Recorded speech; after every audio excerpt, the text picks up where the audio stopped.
If you've ever found yourself eating the same safe foods day after day because everything else feels too risky, or you've avoided social events because you didn't trust yourself around the food, this episode is for you. Today, we're exploring one of the most fundamental shifts you can make in your relationship with food, learning to trust yourself again. We'll talk about why this might feel so impossible right now, and more importantly, how you can begin to rebuild that trust one small step at a time. Welcome to Binge Eating Breakthrough, the podcast to help you stop feeling out of control around food and build trust with your body. If you've tried everything but still feel stuck, you're not alone. I've been there too. I'm Jane Pilger, and I'm here to help you see binge eating in a new way so you can finally break free. Each week, you'll get the tools and insights to create peace with food and your body. Your breakthrough starts now. Hello, trusted listener. I consider you a trusted listener because I trust that you're here, not looking for another set of rules to follow, but because you're ready to explore what it might look like to trust yourself around food again. I trust that you're willing to consider that the relationship you have with your body and with food can be completely different than it is right now, if that's what you want for yourself. Today, we're talking about trust. Specifically, how to trust yourself around food again. And I want to start by acknowledging something that might feel impossible right now. The idea that you could ever trust yourself around certain foods. Maybe you're someone who has tried every diet, counted every calorie, measured every portion. Maybe you've wished for a private chef who could just tell you exactly what to eat and when. Maybe you've looked to every expert, every magazine, every app to make your food decisions for you because the idea of trusting yourself feels terrifying or just simply out of reach.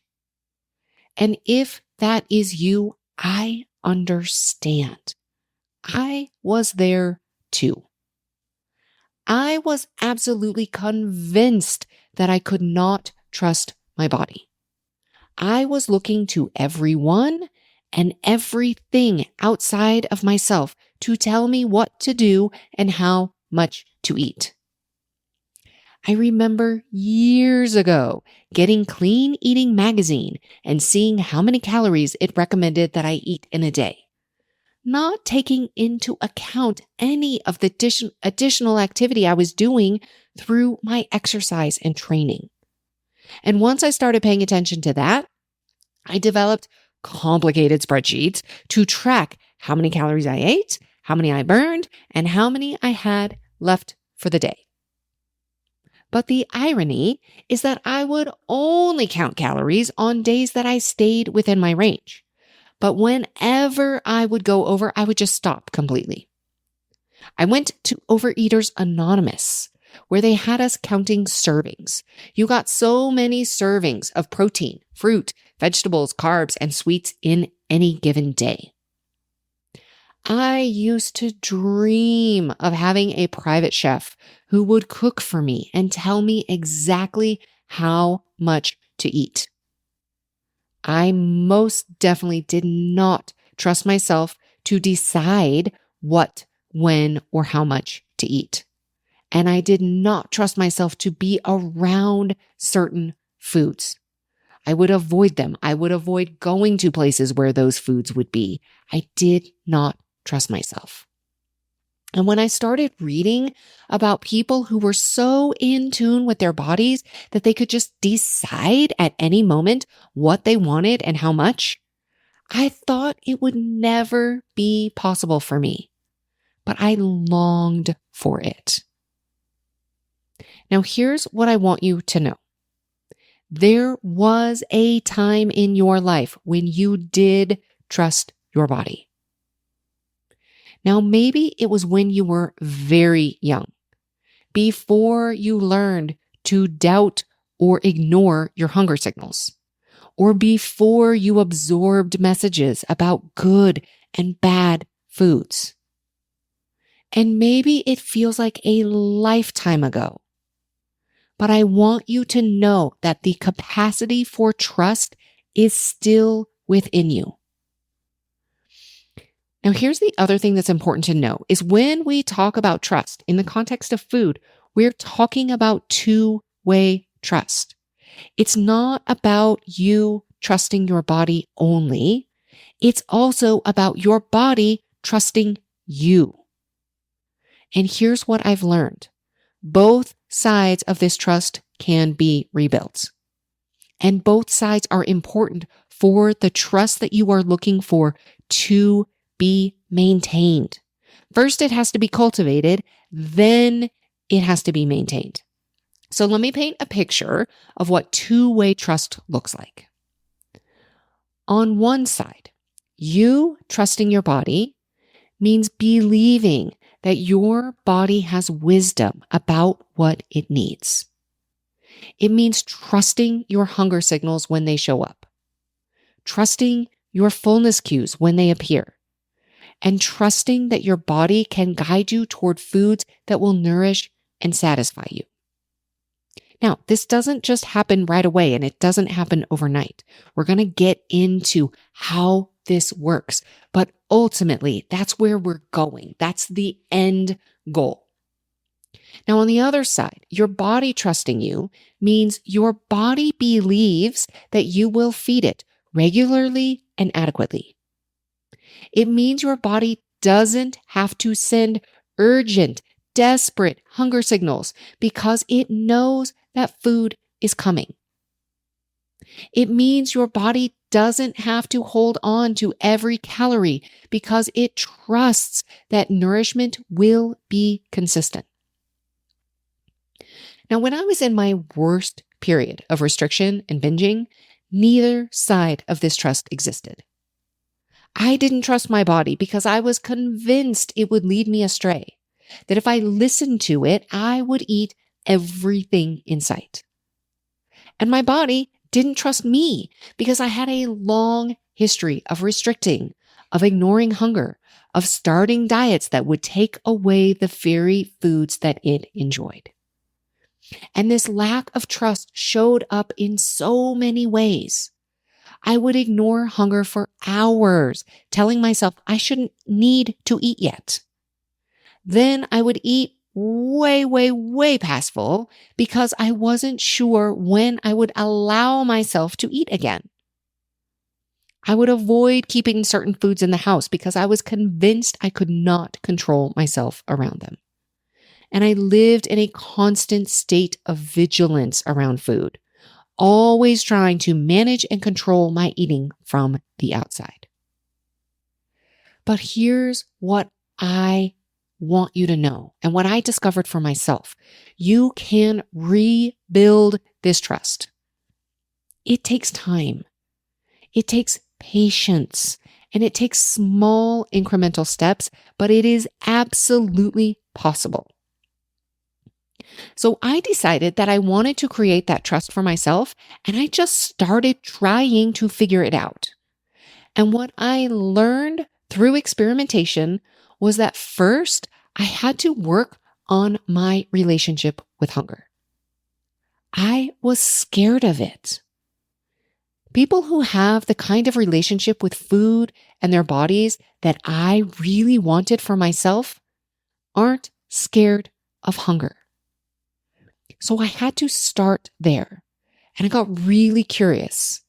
And this is where you can go back to that hunger series that I just completed, where you can kind of dive into your own relationship with hunger to see if your relationship with hunger or any of those topics have something to do with your lack of trust. So I got curious about what it would look like to trust my body. What would it look like if my body trusted me? I started painting a picture in my mind of what I wanted to create. And then I noticed the gap between what I was picturing and what I was actually doing in my day-to-day life. So I made very small incremental changes to go from where I was to where I wanted to be. But they had to be small changes that were small enough that felt safe to my nervous system. So what does rebuilding trust actually look like in practice? Let me give you some examples of the small incremental changes that you can start making. First, start paying attention to your hunger signals without judgment. You don't have to act on them immediately, but simply notice them. When do they show up? What do they feel like in your body? How do you feel about these signals when they arise or if they don't arise? This is all like learning a new language, the language your body has been speaking all along. But these hunger signals can be complicated, and you can go back into the hunger series to kind of learn more. But we do want to start there. Now, second, experiment with eating when you're hungry, even if it's not, quote unquote, meal time to eat. If you feel hungry at 3 p.m., what would it be like to have a snack instead of telling yourself to wait until dinner? This begins to show your body that you're listening. On the contrary, what if 3 o'clock rolls around? What if you're used to eating at 3 every day and you start checking in and you start asking yourself, am I really hungry? Maybe this is habit. Get curious, tune in, ask your body what it is trying to tell you. What are the signals? Your body is always trying to communicate with you. Now, what we want to do is show your body you are listening. Third, practice putting foods that you've restricted back into your life gradually. Now, I know this might sound terrifying if you're someone who feels out of control around certain foods. So you can start with foods that feel less threatening. Maybe something you've restricted, but you don't typically binge on. You might begin by having that food in a setting that feels safe, like at a restaurant where portions are controlled. The goal isn't to immediately keep everything in your house or to eat without any concern. It's to slowly show your body that restriction isn't the answer. Now, this process takes time and often benefits from support. Fourth, start noticing your body's satisfaction signals, which might be different from traditional fullness cues. What does satisfied feel like in your body? What does uncomfortable feel like? This awareness is simply information gathering. It is not a rule to follow. You might notice satisfaction and choose to keep eating because you're enjoying the food or the social experience. You might feel uncomfortably full sometimes, and that's all normal. The goal is awareness, not perfect adherence to your signals. Now, if you have been following the hunger series, so many episodes exploring your relationship with hunger, what happens when you don't get hunger signals, and why eat when you're hungry and stop when you're full doesn't work, you know that rebuilding trust with your body is much more nuanced than simply following hunger and fullness cues. These episodes provide a perfect foundation for understanding that trust building is about connection and communication, not rigid rule following. And of course, there's the entire role of the nervous system in all of this. Now, I want you to know that the connection between restriction and broken trust cannot be overstated.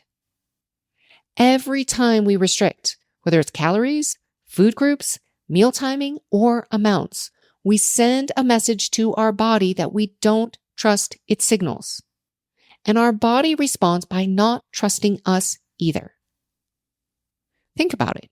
If you had a friend who constantly promised to meet your needs, but then repeatedly ignored you or gave you less than what you asked for, how would you feel about that friendship? You'd probably start to protect yourself. You might become more demanding, more urgent in your requests because you wouldn't trust that your needs would be met otherwise. Or you might just stop requesting altogether. You might say, well, forget it. I'm not going to ask you anymore because you don't ever respond. This is exactly what happens with restriction and binging. When we restrict, our body learns it can't trust us to provide adequate nourishment. So it responds with intense cravings, urgent hunger signals, and sometimes binges because it's trying to protect you from what it perceives as a threat to your survival. And sometimes it just stops sending signals altogether if you are not responding. Breaking this cycle requires showing your body through consistent actions that restriction is no longer part of your life. It means eating enough food, eating regularly, and allowing all foods. It's not enough to just think about trusting your body. You have to demonstrate trustworthiness through your actions. I want to share a story about one of my clients who experienced this transformation. She had been restricting and binging for decades, including going through traditional eating disorder therapy. She couldn't imagine trusting herself around food, but she really wanted this for herself. And when we started working together, she was terrified of eating out at restaurants because she knew one of two things would happen. She would either order a salad that night at dinner and binge later that night, or she would order something decadent at the restaurant, and that eating would start an extended episode of continuing to eat. She only had a handful of safe foods that she would buy at the grocery store, and she ate the same things over and over, never venturing outside of those foods unless it was during a binge. And she would push through hunger during the day, telling herself she shouldn't need to eat. And then she found herself raiding the pantry when her husband would leave the room at night. And after our time of working together, something beautiful happened. She was able to go out to a restaurant and order what she truly wanted from the menu without worrying about feeling out of control or triggering a binge later. She completely stopped raiding the pantry when her husband would leave the room. She stopped pushing and ignoring her hunger, trusting that her hunger was information worth listening to. Two-way trust was absolutely established in a way that hadn't been there for decades. She trusted her body to guide her, and her body trusted her to listen and respond with care. Now, I know this might sound impossible if you are in the thick of struggling with food. You might be thinking, but Jane, I can't trust my body. The last time I tried to eat what I wanted, I ate an entire box of cookies and then some. Or you might be thinking, my hunger signals are all messed up. I'm either not hungry at all or I'm ravenously hungry. Now, I hear you, and I want you to know that these experiences make complete sense. If you have been restricting, dieting, or overriding your body's signals for years, it's going to take time for those signals to recalibrate. Your body isn't broken. It's responding exactly as it's designed to respond to restriction and unpredictable nourishment. The path forward is not to trust perfectly right away.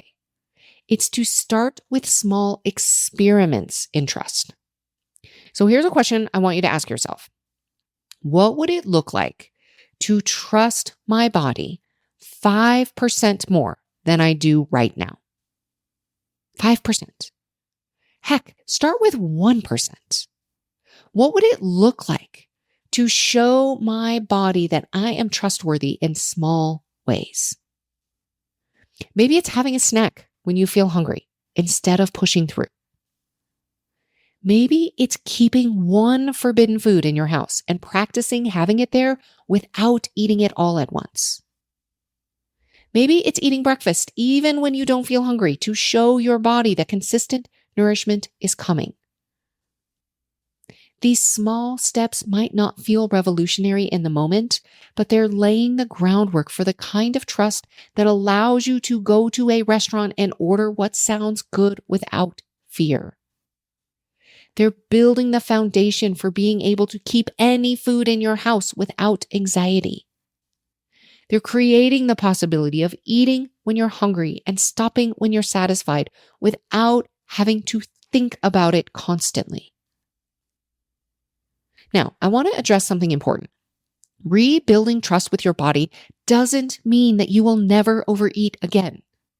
It doesn't mean that you will have perfect hunger and fullness signals immediately. Trust is not about perfection. It's about communication, consistency, and care. When you have a trustworthy relationship with your body, overeating becomes information rather than evidence that you can't be trusted. It becomes a signal that maybe you're tired or stressed or haven't been eating enough earlier in the day. It becomes something you can learn from rather than something you have to punish yourself for. Trust also means trusting yourself to recover from challenging eating experiences. It means knowing that one meal, one day, one difficult food experience does not undo all your progress or mean that you failed. It means having confidence in your ability to get back to taking care of yourself. The timeline for rebuilding trust varies for everyone. But I can tell you this, it happens faster than most people expect when they approach it with patience and self-compassion rather than force and criticism. Your body wants to trust you. It wants to work with you rather than against you.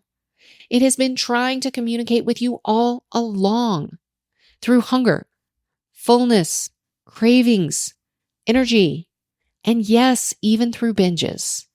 Every signal is information. Every experience is your body trying to tell you something.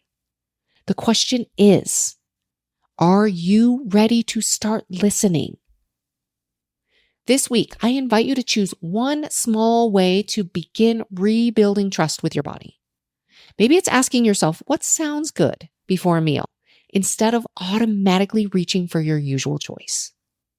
Maybe it's noticing your hunger signals without judgment, just observing them like a curious scientist. Maybe it's eating something you've been restricting and paying attention to how it actually makes you feel rather than how you think it should make you feel. Remember, you don't have to trust perfectly to start trusting.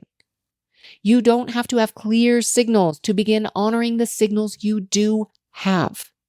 You don't have to feel confident to start acting like someone who trusts themselves around food. Trust is built through action, through small, consistent steps that show both you and your body that things are changing. Every time you choose to listen rather than override, every time you choose nourishment over restriction, every time you choose curiosity over judgment, you're building that bridge of trust. You had this trust once before, even if it feels like a distant memory, and you can have it again. Not the naive trust of someone who's never struggled with food, but the deeper, wiser trust of someone who's learned to work with their body rather than against it. Now, next week, we're going to dive in and we're going to start talking about the signals. Looking at your binges, looking at your eating experiences, the times you show up with food in ways that you don't like, looking at them as signals, not setbacks. We're going to dive into this, but until then, remember, your body is not your enemy.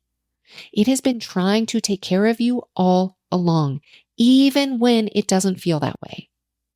And learning to trust again is one of the most profound gifts that you can give yourself. Now, if you want to dive deeper into understanding why you struggle with food, why you struggle with trust, I invite you to listen to my Binge Breakthrough mini-series. In this series, I describe why trust is one of 2 key components to becoming a peaceful eater. You can discover the other key component by watching the series today at janepilger.com/mini. You are capable of trust. You are worthy of this trust, and you don't have to figure it all out at once. That's what I have for you today. I'll see you next week. If you like what you're hearing on the podcast, you will love my new book, The Binge Eating Breakthrough: Why Food Isn't the Problem and What Really Is. Discover why willpower isn't the answer, why restricting certain foods often backfires, and why understanding your brain and body is the key to lasting change. Learn to shift from shame and self-blame to curiosity and compassion. Get it today at janepilger.com/book.